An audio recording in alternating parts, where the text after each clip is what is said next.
incredible too. McAllister fed by Szoboszlai, a chance for Mo Salah. And looking to find a way through, and he still might. Oh. Well, for him, that's a big chance.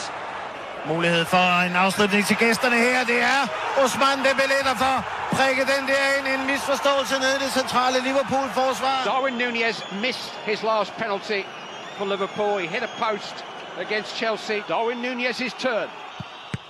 Saved! The massive frame of Donnarumma. Curtis Jones has no penalty-taking history.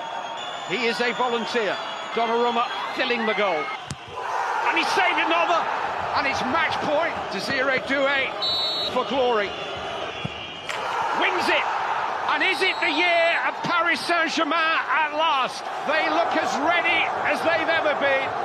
ሰላም ጤና ይስጥልን ክቡራትና ክቡራን የፍቅር ይልቃል የዩቲዩብ ገጽ ተከታታዮች የአውሮፓ ቻምፒየንስ ሊግ ትናንት ምሽት በጥሎ ማለፍ ጨዋታዎች ሲቀጥል አንፊልድ ሮድ ላይ ያልተጠበቀው ሆኗል የውድድሩ አሸናፊ ሆናል ተብሎ ቅድመ ግምት የተሰጠው የአርነ ስሎት ሊቨርፑል በአንፊልድ ሮድ በመለያ ምቶች ተሸንፎ በደርሶ መልስ ውጤት በፒኤስጂ ከሩብ ፍጻሜው ውጭ ሆኗል ይህንን ማን ጠበቀም ሊቨርፑል በርግጥ በፓርክ ደ ፕሪንስ በ90 ደቂቃ በፍጹም ብልጫ ተበልጦ በ46 ሰከንድ የመጨረሻ ሽርፍራፊ ሰከንድ ላይ በኤሊየት ጎል አስቆጥሮ ወደ አንፊልድ ሮድ የመልሱን ጨዋታ በሰፊ ተገማችነት ያሸናፊነት ተገማችነት ይዞት ተመልሶ ነበር አንፊልድ ሮድ በበርካታ ደጋፊዎች ተሞልቶ ነበር ከፍ ያሉ የድጋፍ ድምጾች ነበሩ ነገር ግን ሊቨርፑሎች እንደተጠበቀው ሳይሆን ፓሪስ ሰን-ዠርመን እጅግ ድራማዊ በሆነው የአንፊልድ ሮድ የቻምፒየንስ ሊግ ምሽት ለረጅም ጊዜ በፍጹም ቅጣት ምት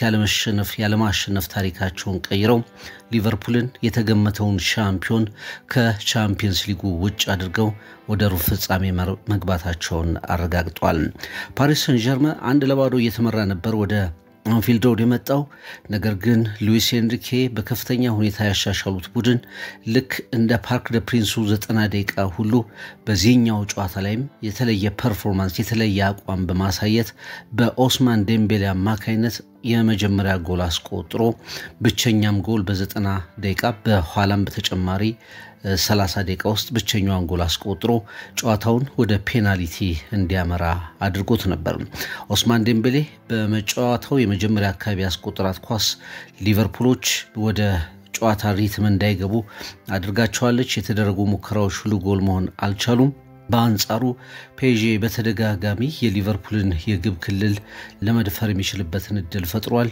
የሊቨርፑል ግብ ጠባቂ አሊሰን ቤከር እንደተለመደው ሁሉ ጥሩ ሆኖ በመገኘቱ በሊቨርፑል በኩል ተጨማሪ ጎሎችን ሳያስተናግዱ 120 ደቂቃ መቆየት ችለው ነበር ፓሪስ ሰን-ዠርመን በሁለቱ በ180 ደቂቃዎች ወይም ደግሞ በተጨማሪው 130 ደቂቃ አንፊልድ ሮድ ላይ የሚገባው አሸናፊ ነው ማለት እንችላለን ማናችንም ይሄንን አልጠበቅንም የአርነ ስሎት ቡድን የሊቨርፑልን አስፈሪነት የሊቨርፑልን ኃያልነት በሜዳው አንፊልድ ሮድ ይጠቀማል ተብሎ ተገምቶ ነበር በርግጥ አጀማመሩ እንደዛ ነበር ነገር ግን መሐመድ ሳላህ በመጀመሪያዎቹ 10 ደቂቃዎች ውስጥ ያገኛቸውን እድሎች አልተጠቀመም በኋላ ደግሞ በመለያ ምቶቹ ዣንሉጂ ዶናሩማ ከአሊሰን ቤከር የተሻለ ሆኖ ተገኝቷል በፍጹም ቅጣት ምት ደረጃ ደግሞ ዳርዊን ኑኔዝ ከርቲስ ጆንስ የመቷቸውን ኳሶች ዣንሉጂ ዶናሩማ አድኗል በኋላ ዲዛይር ዶይ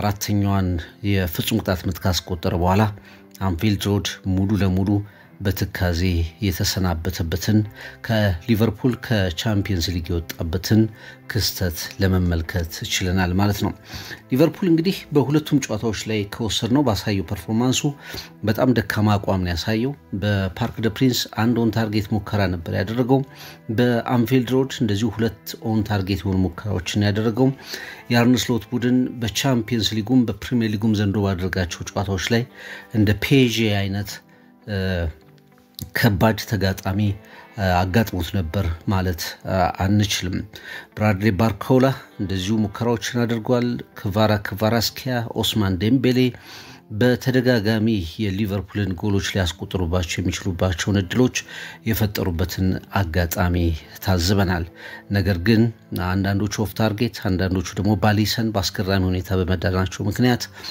ሊቨርፑል በጨዋታው አልተሸነፈም እንጂ በአጠቃላይ በሁለቱ የ180 ደቂቃ ጨዋታዎች በደርሶ መልስ ጨዋታዎች የአርነ ስሎት ቡድን ባልተለመደ ሁኔታ ተበልጦ ተመልክተናል። 4-1 በፔናልቲ ፓሪስ ሰን ዠርመን ወደ ሩብ ፍጻሜ የገባው ቡድን ሆኗል። እንግዲህ ሁለቱም ቡድኖች ድሉ ነበራቸው። ጨዋታው በእርግጥ ጠባብ ነበር።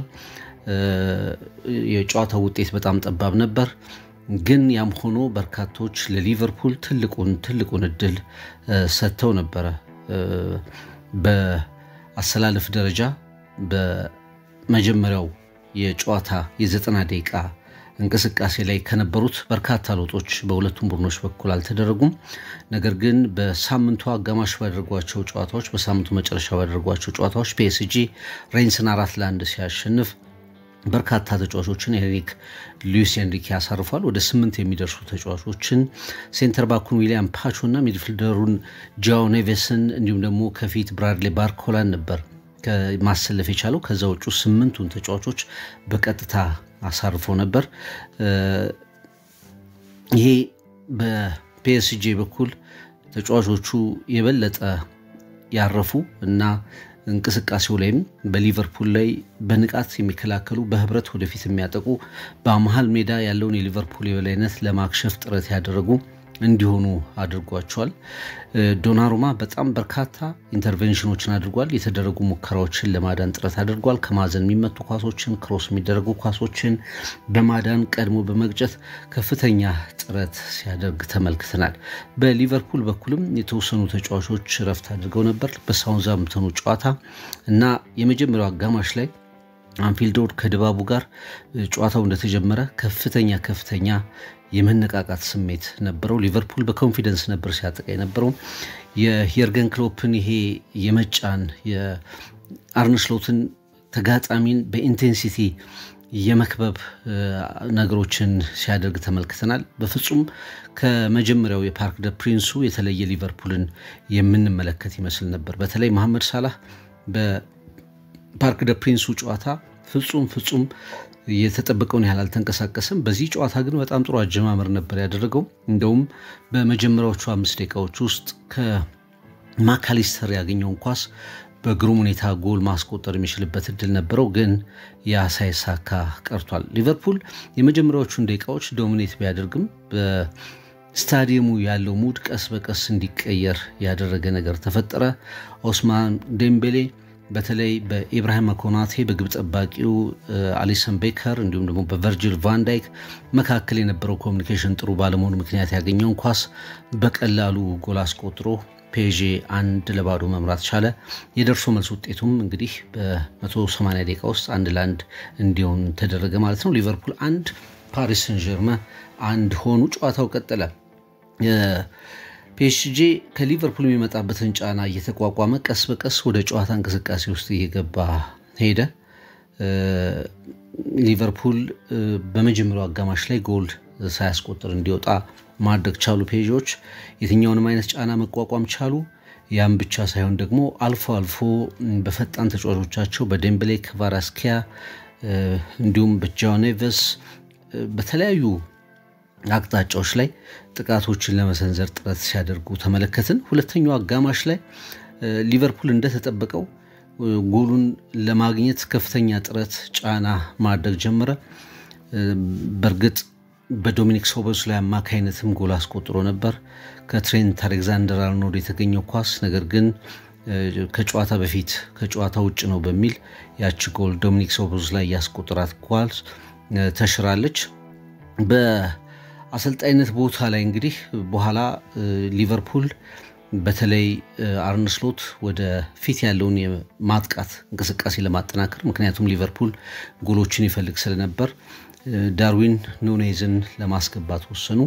ነገር ግን የሊቨርፑል የአብዛኛው የጨዋታ የማጥቃት እንቅስቃሴ መነሻው የሆነው ትሬንት አሌክዛንደር-አርኖልድ ደግሞ ባልታሰበ ሁኔታ ጨዋታው 17 ደቂቃ ሲቀሩ አካባቢ ተጎድቶ ወጣ።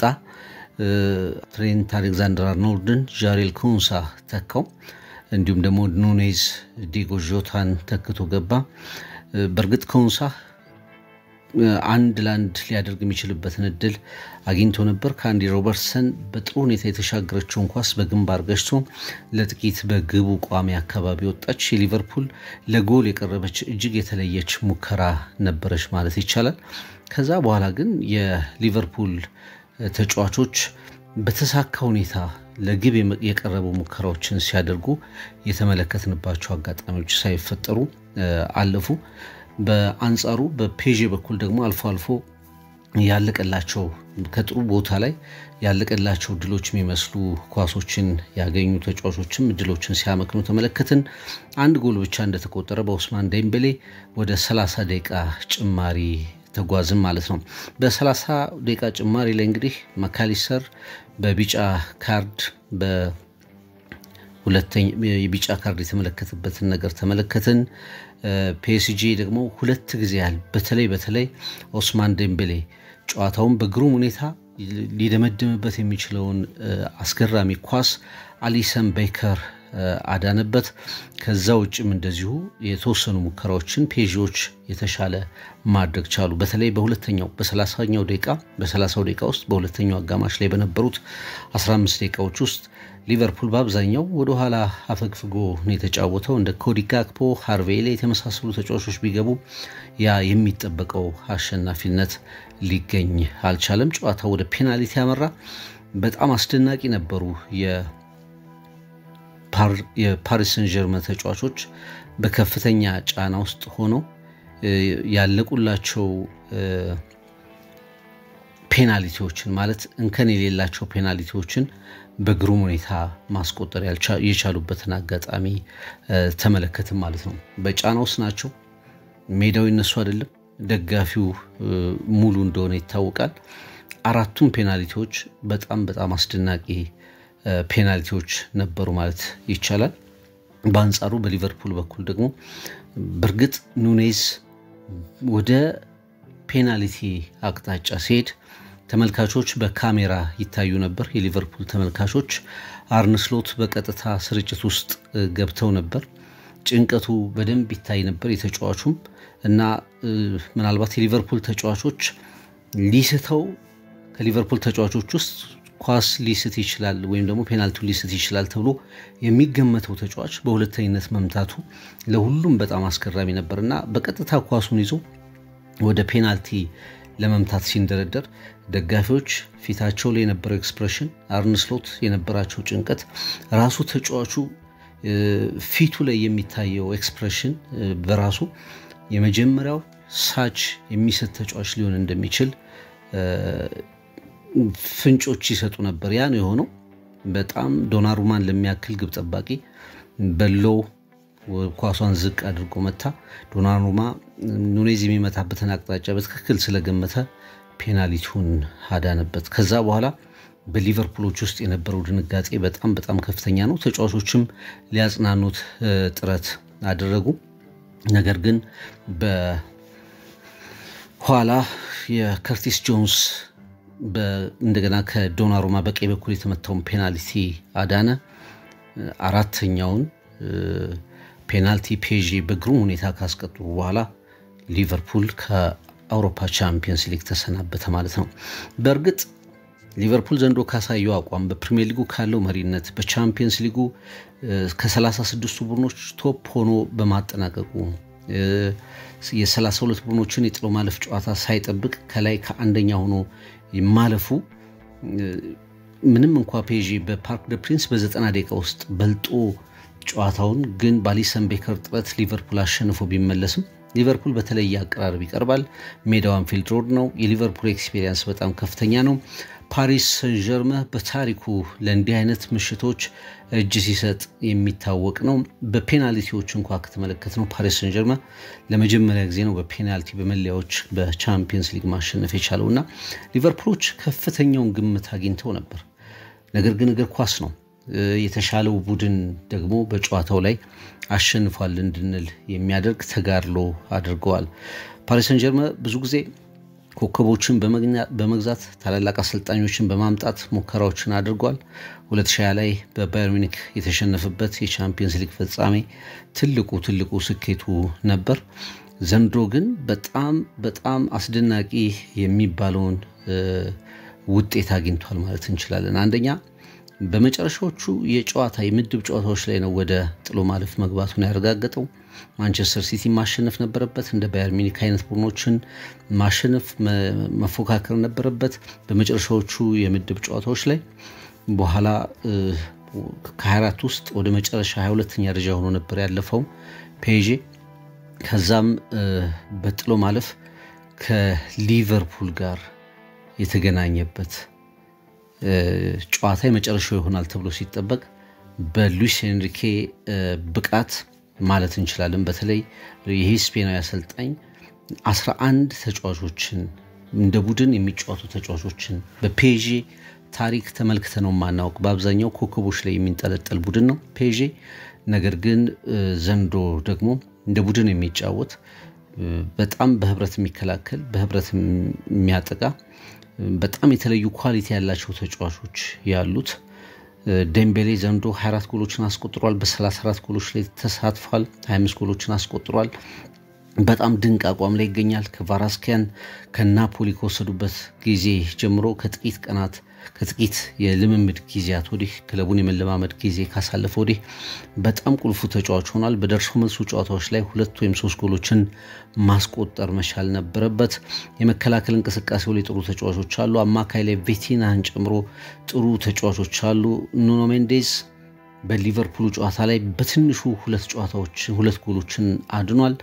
ዶናሩማ በመጀመሪያው ጨዋታ ላይ የተተቸበትን ያችን ኳስ አሊሰን 9 ኳሶችን ሲያድን ሊቨርፑል ያደረጋትን አንድ ሙከራ ባለማዳኑ ሲወቀስ የነበረው ግዙፉ ጣሊያናዊ በረኛ ደግሞ በጨዋታው ላይ ድንቅ ነበር እና በአጠቃላይ እንደ ቡድን የተጫወተው ፓሪስ ሰን ዠርመን ማለፉን አረጋግጧል። የሚገባ ነበር ማለት ይቻላል። የተገመተ አልነበር፣ ግን በተመለከትናቸው የደርሶ መልስ ጨዋታዎች በሁለቱ ጨዋታዎች ግን የተሻለው ቡድን አሸንፏል።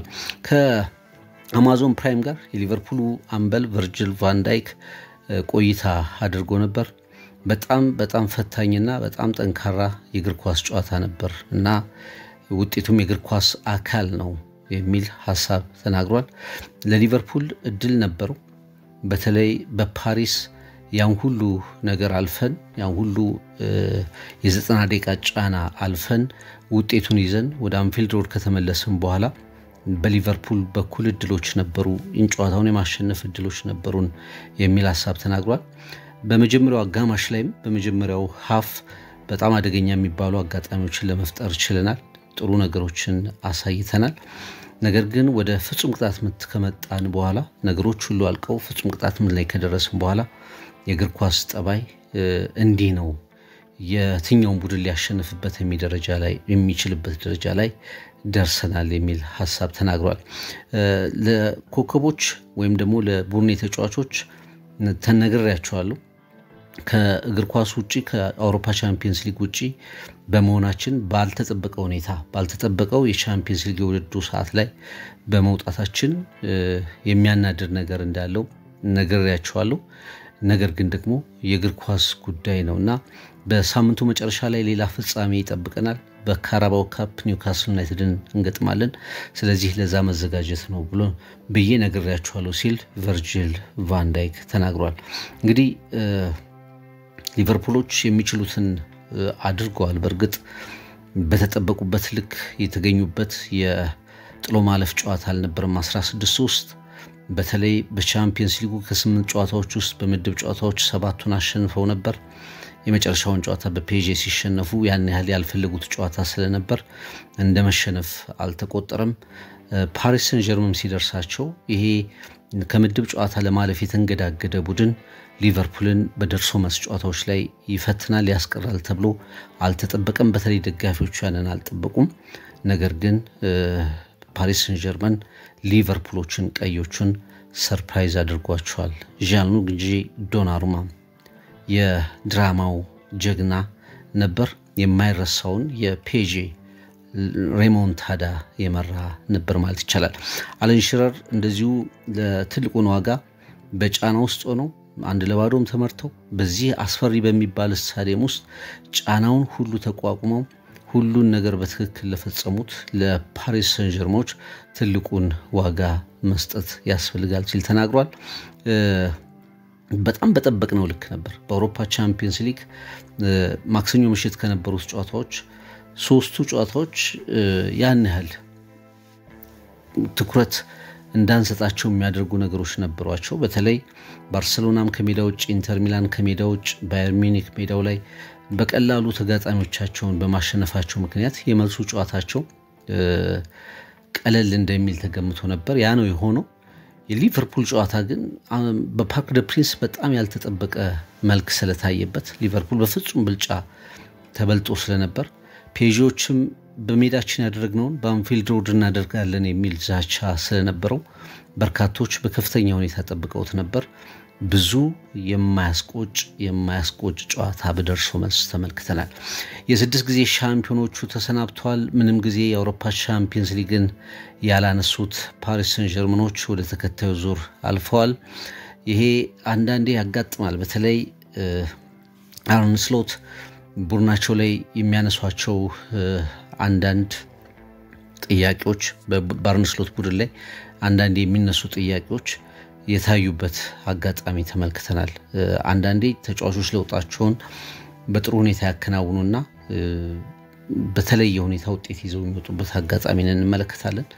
አንዳንድ ጊዜ ደግሞ የሚደረጉ ቅያሬዎችና የሚወሰኑ ውሳኔዎች ዋጋ ሲያስከፍሉ እንመለከታለንና ኑኔስ ካሉት ከሁሉም ተጫዋቾች ተቀይረው እንዲወጡ የተደረጉት ተጫዋቾች ሜዳ ውስጥ ያሉ ተጫዋቾች ሁለተኛው መቺ በአብዛኛው የሊቨርፑል ጨዋታዎች ላይ ቀድሞ ሲሰለፍ ማንመለከተው ተጫዋች ነው። በእርግጥ የ9 ቁጥር ተጫዋች ነው። ብዙ ጊዜ ጎል በመሳት የሚታወቅ ተጫዋች ነው። ጫና የሚደርስበት ተጫዋች እንደሆነ ይታወቃል። ለምን በዛ ሰዓት ላይ ከመጀመሪያዎቹ 5 መቾች ውስጥ ሊሆን እንደቻለ በርካቶች ሊገባቸው የማይችል ውሳኔ ሆኖ ልንመለከተው እንችላለን። ለማንኛውም ግን ፓሪስ ሰን ጀርመን በአስደናቂ ሁኔታ ባልተጠበቀ መንገድ ሊቨርፑልን አሸንፎ በቻምፒየንስ ሊግ ወደ ተከታዩ ዙር ማለፉን አረጋግጧል።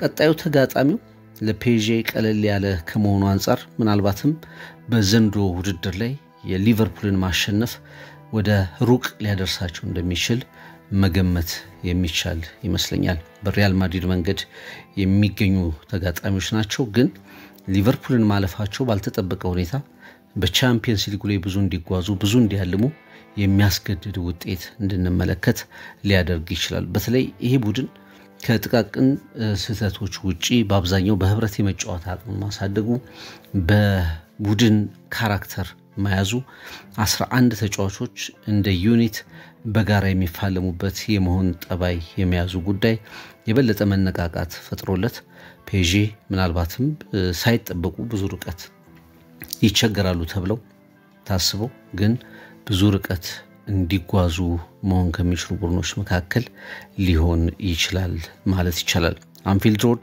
ጸጥ ብሏል። ፓሪስ ሰን ጀርመን ወደ ሩብ ፍጻሜ መግባቱን አረጋግጧል። አርነ ስሎት ከአራቱ ዋንጫዎች አሁን ሌላኛውን ቻምፒየንስ ሊጉን በትልቁ ይጠበቁበት የነበረውን ዋንጫ ተሰናብተውታል።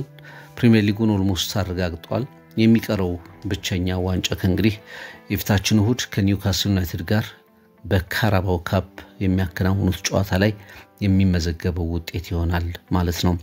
በርካቶች ከዚህ ጨዋታ አስቀድሞ አርነ ስሎት የአውሮፓ ቻምፒየንስ ሊግን የሚያሸንፉ ከሆነ በጣም ባጭር ጊዜ በመጀመሪያ ሲዝን ከየርገን ክሎፕ ቀድመው ብቅ ካሉት የሊቨርፑል አሰልጣኞች ከነ ቦብ ፔስሌ ተርታ እንድናሰልፋቸው የሚያስገድድ ወሬን እንድናወራ ክብርን እንድንሰጥ የሚያደርግ ነገር ውስጥ እናስገባቸዋለን ሲሉ አስተያየታቸውን ሲሰጡ ለነበሩት እንግዲህ ለአሰልጣኙ ለአጠቃላይ ለክለቡም ትልቅ ቻሌንጅ ሆኖ የመጣ የ90 ደቂቃ ፍልሚያን ተመልክተናል ማለት ነው።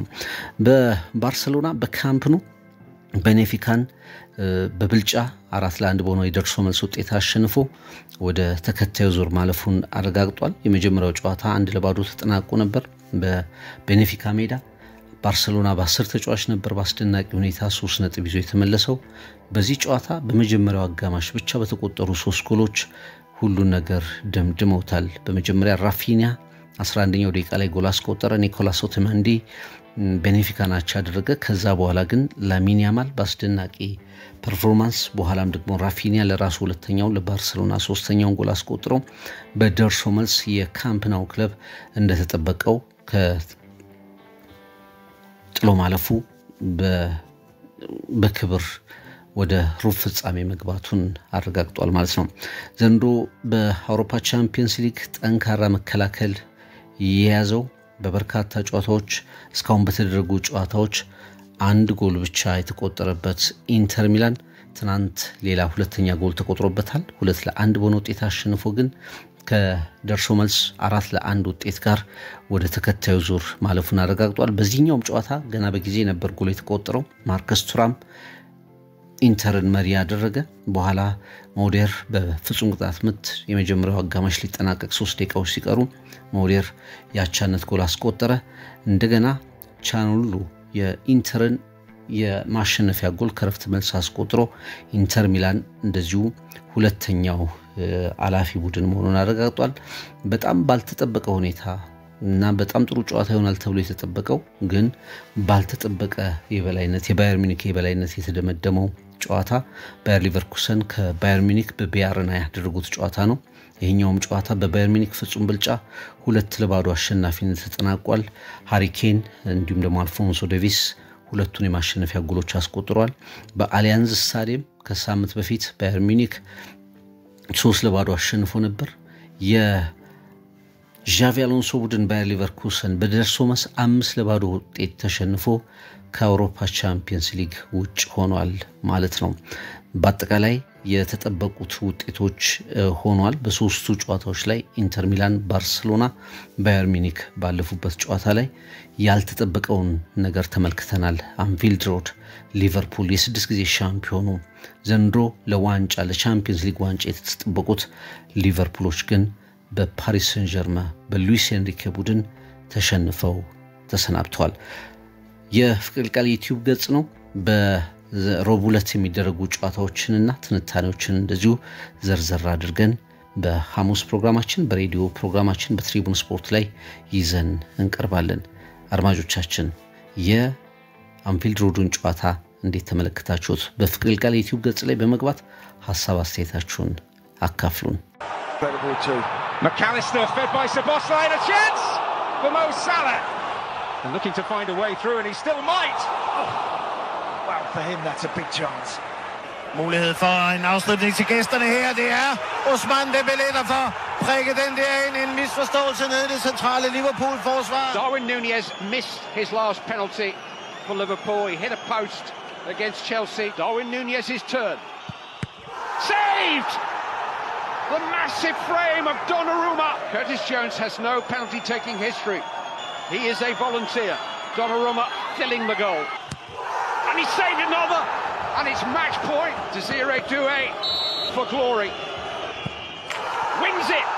And is it the year of Paris Saint-Germain at last? They look as ready as they've ever been.